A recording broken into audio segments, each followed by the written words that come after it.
Hi, hi, hi. Hello, hello, hello. We now have chapter 130 of Dr. Stone. This one is called The Devil's Choice, or just Devil's Choice, with this ominous picture of Hyoka and Homura revived in full color as our cover. I'm not sure if Homura actually got revived. I feel like maybe she received some splash when Senkyu threw the vial of revival fluid at Hyoga. So maybe she's around too. I don't know. We're obviously pretty hyped up to see Hyoga though. As I said, this asks a lot of questions of us. Hyoga's true loyalties. We got to wonder how we're going to subdue him again. If it turns out that he is still against Senkyu, that he still wants to destroy everything in the Kingdom of Science. Is he actually stronger than Mose? I feel like he kind of has to be, otherwise this plot development doesn't really make much sense. But you know, is it going to still be a struggle? I think so. I think Mose is pretty dang strong. Okay, so dear Hyoga, he's free for real this time, standing extremely menacingly with the golden spear. It's not his favorite retractable telescoping spear that he used so effectively before, but it'll do in a pinch, and this is certainly a pinch. So Mose, kind of inscrutable. It looks like he's actually a little pumped for this. Without our gun, we don't have a way to stop this guy. Since we fought him before, we know how insanely strong Hyoga is. Is the great Hyoga even willing to team up with us? Any hope at all of matching the mighty Mose? I had to play this Forbidden Joker card of ours. I like it. Forbidden Joker. What a cool sounding name. Sounds like a Japanese card game. I think that's Code Joker. So something like that. Anyways. Narrow-eyed one is Hyoga, who's a stone statue only moments ago. Other one with the hat. Ah, so... He realizes now that they have a way to depetrify people. And this, of course, represents a great threat to their empire, whose greatest source of strength is the ability to just petrify people at will. At the same time, it also provides a very solid opportunity for the empire. I feel like very quickly he'll be able to recognize, that they broke the statue, and yet the depetrified person is still whole. So I feel like Ibara, being kind of the tactical genius that he is, will immediately see the potential to make their army kind of invincible with strategic petrification and depetrification. So what we might see here is maybe a fight between Hyoga and Mose. I feel like Boichi, the artist, Boichi, I don't know how to pronounce his name, Boichi, really doesn't want to skimp out on that. But now I think Ibara is much more in a position to negotiate. Senkyu actually has something that he really wants. Yeah, Ibara runs off. Magma tries to pursue him, but is just jobbed by Mose. So this is kind of cool too, because first off, this shot is just insane. Mose's elbow swinging round. Magma like warping away with the force of the impact. So now Hyoga knows, like, oh, this guy means business. This is the real deal.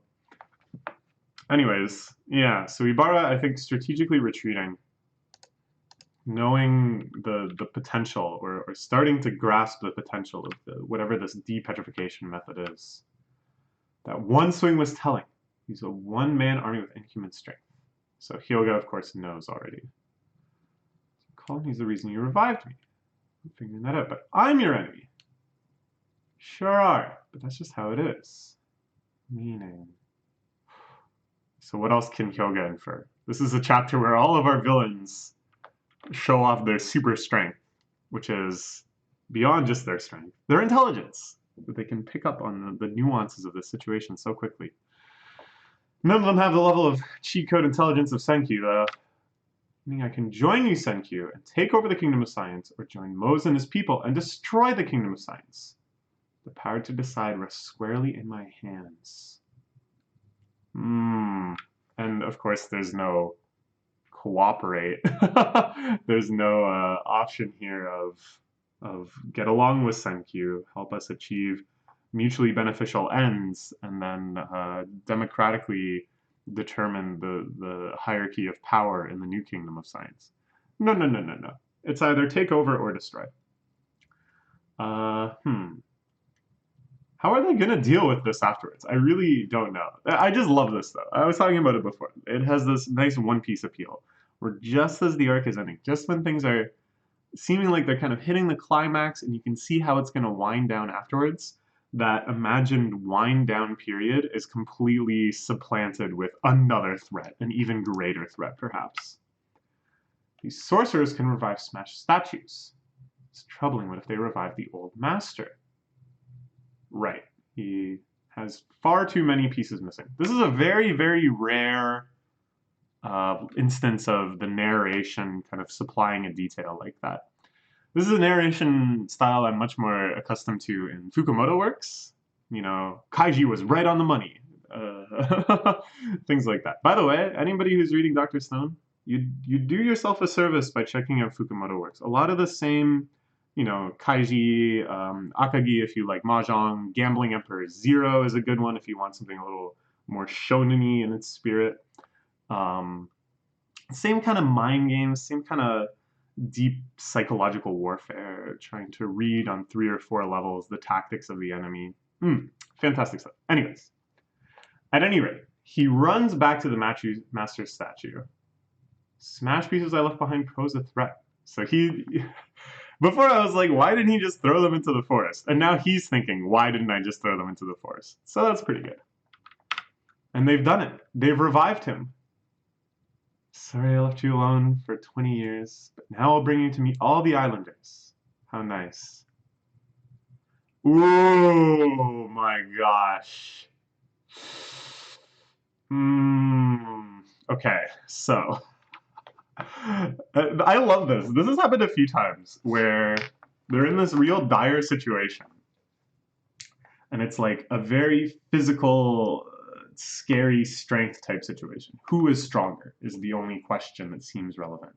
But then we have Gen panicking because he realizes that the only actual way they'll get out of it is through some sort of social maneuvering. I don't know. It's very comedic, you know, because we always cut to him in just like desperate panic, racking his brain to come up with something to say. But at the same time, it's like pretty hype too, because you know this is what he's good at, and that he'll probably actually come up with something good. Come what may, dear Hyoga is our sworn ally. If I can convince dear Moza of that, he'll have no choice but to strike first. That's pretty smart. If Mose is convinced that Hyoga is for sure a threat, then he gains a significant advantage by launching the first strike. And therefore, Hyoga has to retaliate. And the option to switch sides and team up with Mose and destroy Senkyu goes off the table. Nikki, pretend to be in love with Hyoga. Huh. Because on and on about how he's your one and only, your true love. Okay. This is quite a little scheme. Also, look at Gen's face in the first panel. Oh my gosh. In the moments of this most severe crisis, this irreverence, this inability to resist drawing such goofy, lovable faces. What a strange hallmark of this series, but one I've truly come to embrace. It's a little One Piece-esque as well.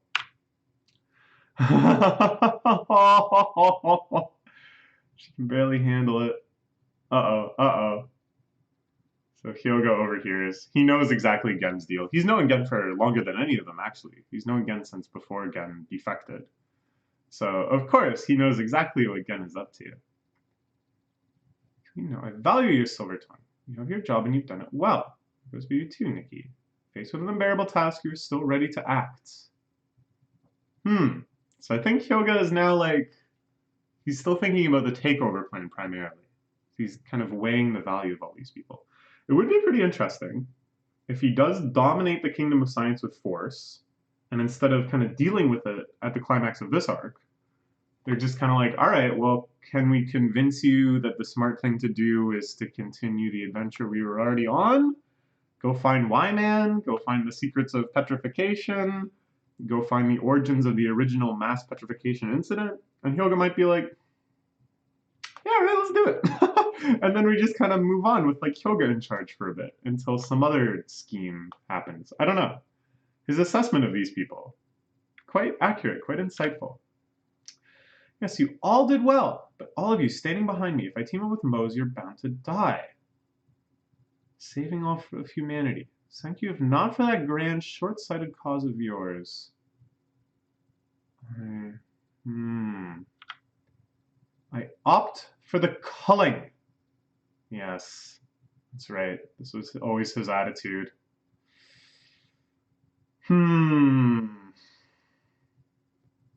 The foolish strength of the petrified is to their slumber and only pass on superior genetics. Okay, so this has been Hyoga's MO from the start. But does he really sincerely believe that, or is this just feeling it out?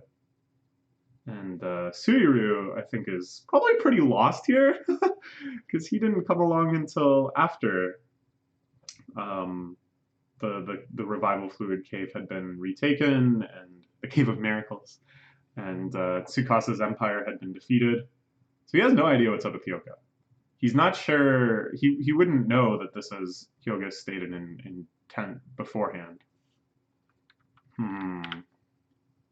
Can't tell how strong this squinty one is. That's the answer he wants to hear, right? In fact, we already live that way on the island. Only the prettiest women are chosen, you see. You could have a harem of your own. I'll still kill you. Wow. Jumping in totally unnecessarily. But with a point that actually charms my heart. Rusui, I gotta say, was so much more of an interesting character than I thought he would be. So much more sympathetic, so much more relatable. Back when with the money and stuff, that he wants the rights to all of the oil they find, I was like, who is this guy? Just re-petrify him and find another person who can drive a ship. But come around on him in a lot of ways. Okay, so Mose is now checking out Nikki. Mose, are the men and women you find worthy just the best looking ones? Man. Yeah, I think Hyoga definitely disapproves of that. He's not an aesthetically minded person. Moreover, he worked hand in hand with Homura, who's a woman he valued for her intelligence and for her strength and for her resoluteness, right? Not just for her looks. Not for her looks at all, really, although she's so cute.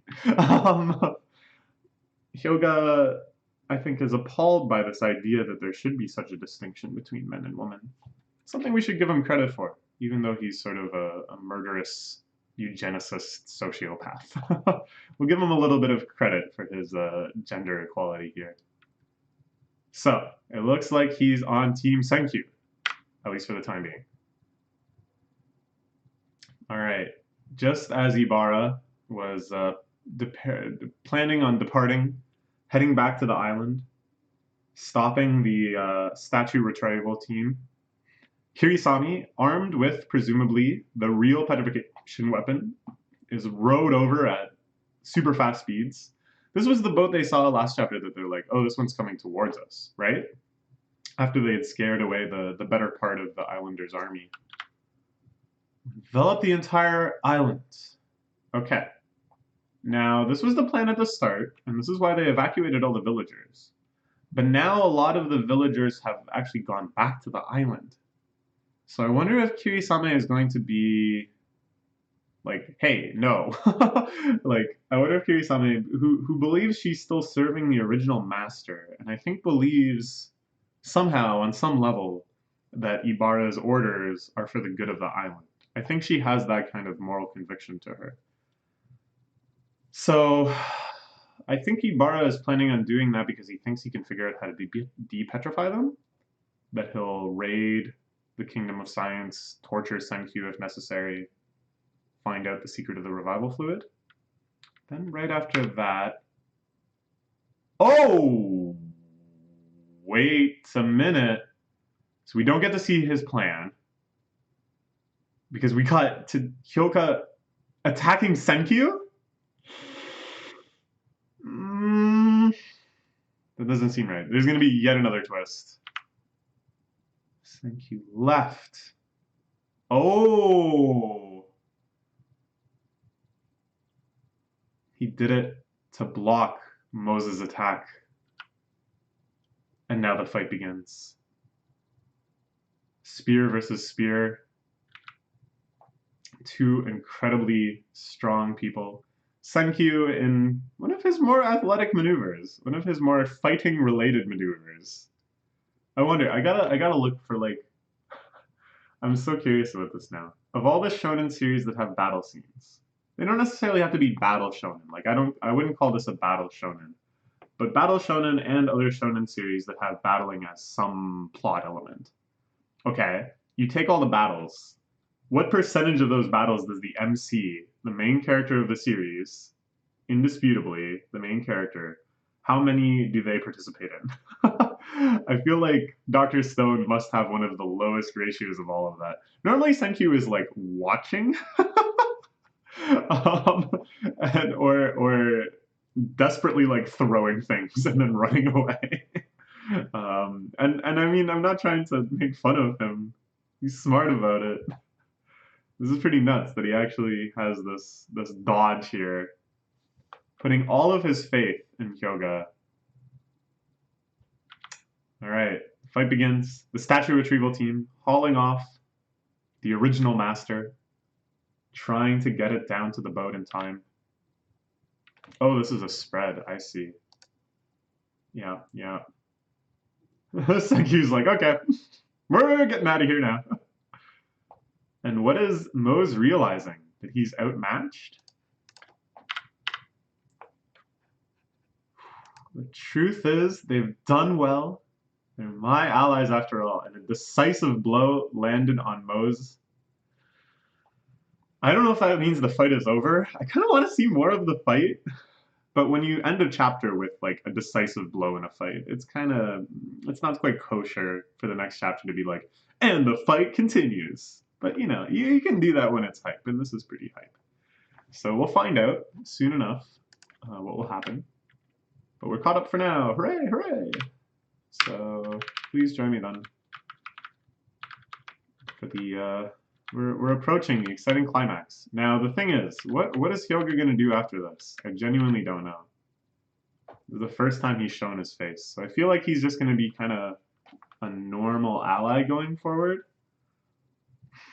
He'll have to somehow square his beliefs with Senkyu's though, square his objectives with Senkyu's. That'll be interesting. Maybe a little more philosophical. And another direction this series often excels in. Okay, bye-bye for now.